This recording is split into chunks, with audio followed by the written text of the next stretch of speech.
Kila jambo lina wakati wake.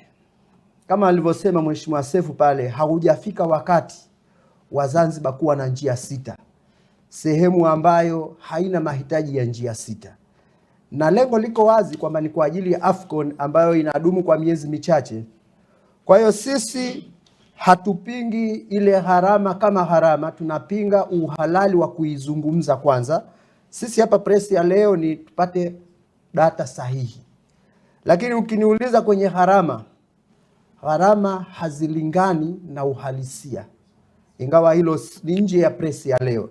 Lakini gharama si ujenzi huu tu, ujenzi kutoka hospitali ya Mnazi Mmoja kuelekea BOT 2.3 kilometers, 2.1 nadhani kilomita, unagharimu bilioni 50.8, sawa na bilioni 23.3 kila kilomita moja.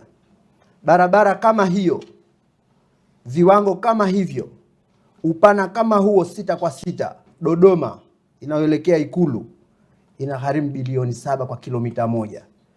Ina maana kilomita 3 za Zanzibar gharama yake kilomita 3 za Dodoma unajenga kilomita 1 Zanzibar.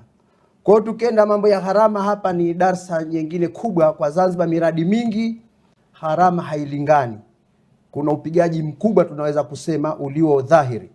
Kwa hiyo lakini ujenzi sisi tunaupinga kwa wakati huu, naweza kusema kwa sababu haujakuwa na mahitaji makubwa. Kuna mahitaji makubwa ya chakula. Kuna mtu anaitwa Maslow anasema binadamu mahitaji yake namba 1 ni chakula, namba 2 ndio ile tunaita security, physical protection, halafu ndio yanakuja hizo mambo ya fahari. Kwa hiyo sisi Zanzibar bado tuko kwenye mahitaji ya chakula. Bidhaa mkiuliza huko mtaani mtajua nyama kilo moja sasa hivi imeshazidi 10,000, nyama safi 20,000 wakati wa sikukuu. Kwa hiyo hatupingi moja kwa moja, lakini kwa wakati huu tulionao ilikuwa ndio maana tukatumia lile neno White Elephant Project. Ni mradi ambao inawezekana una maana, lakini si kwa wakati huu. Tulipoanzisha television ya rangi hapa Zanzibar mwaka 72, ule pia uliitwa White Elephant Project, ingawa baadaye uligundulikana ulileta manufaa, lakini baada ya miaka mingi sana. Ni kwa sababu watu walikuwa na njaa. Sisi wengine tuliozaliwa miaka ile ndio mpaka leo tumekuwa wafupi, kwa sababu ilikuwa ni mwaka wa njaa. Kwa hiyo mahitaji hayakulingana na kile kilichozaliwa kipindi kile. Lakini Binajat, suala linalohusiana na Profesa Omar Faki, kwanza hili jina tu, mtu unapoitwa profesa basi hata yale matendo yako yanatakiwa yaonekane kitaaluma. Lakini sasa profesa anakwenda sasa kutaka kupotosha umma, na ndio kile kitu ambacho kilichofanyika jana. Wenzetu ACT wawakilishi wameitisha press conference, wakazungumzia tofauti ya kauli ya waziri wa fedha, tofauti ya kauli ya Mheshimiwa Rais, na tofauti ya kauli ya makamu wa kwanza mstaafu, kwa sababu yule mpaka sasa hivi ni makamu wa kwanza mstaafu, kwa sababu bado hajakula kiapo. Sasa yale mambo ambayo waliwazungumza, yale mambo tayari yalikwisha kuzungumzwa ndani ya Baraza la Wawakilishi. Wajumbe wa Baraza la Wawakilishi kutoka chama cha ACT kukurupuka kuitisha vyombo vya habari kutaka kauli ya serikali, hii just ni kucheza propaganda tu za kisiasa.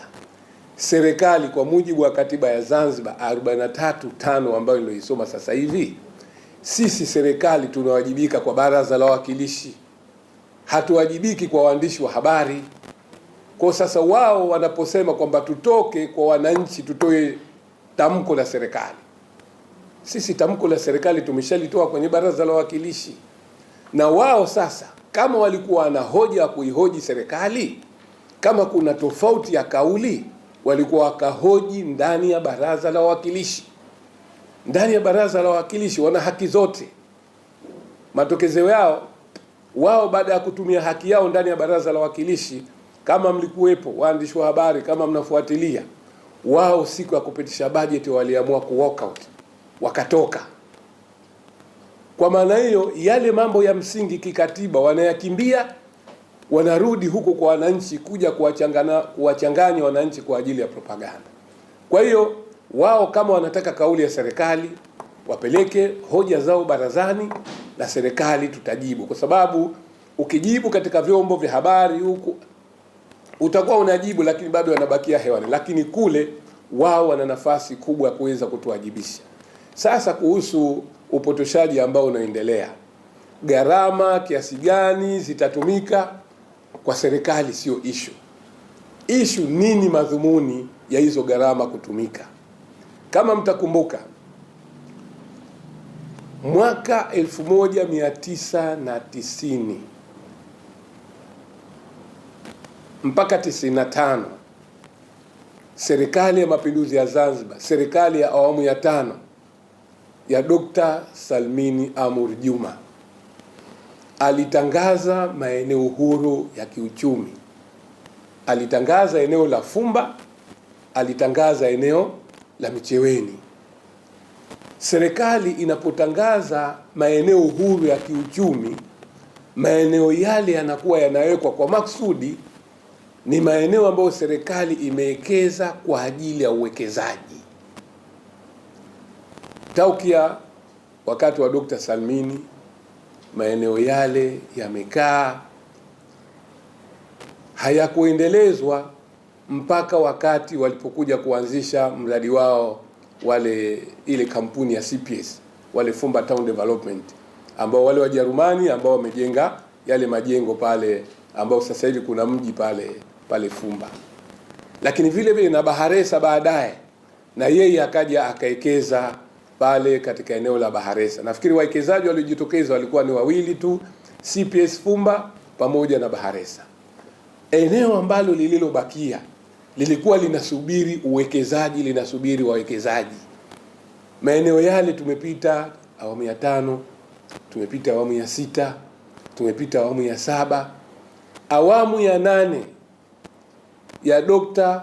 Hussein Ali Hassan Mwinyi ameamua kuja kutekeleza yale malengo ya serikali yaliyoanzishwa katika serikali ya awamu ya 5, eneo lile kuliweka ni eneo huru la kiuchumi.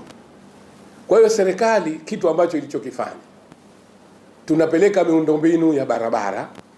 Sasa hivi tayari tunajenga uwanja wa mpira ambao tayari umeshaanza kutembelewa na wataalamu kutoka FIFA, kutoka CAF kwa ajili ya mashindano ya AFCON. Na mpaka hivi sasa hivi tunategemea mpaka ikifika mwezi wa Disemba uwanja ule utakuwa tayari kwa ajili ya matumizi ya mashindano ya AFCON. Kwa hiyo maana ule ni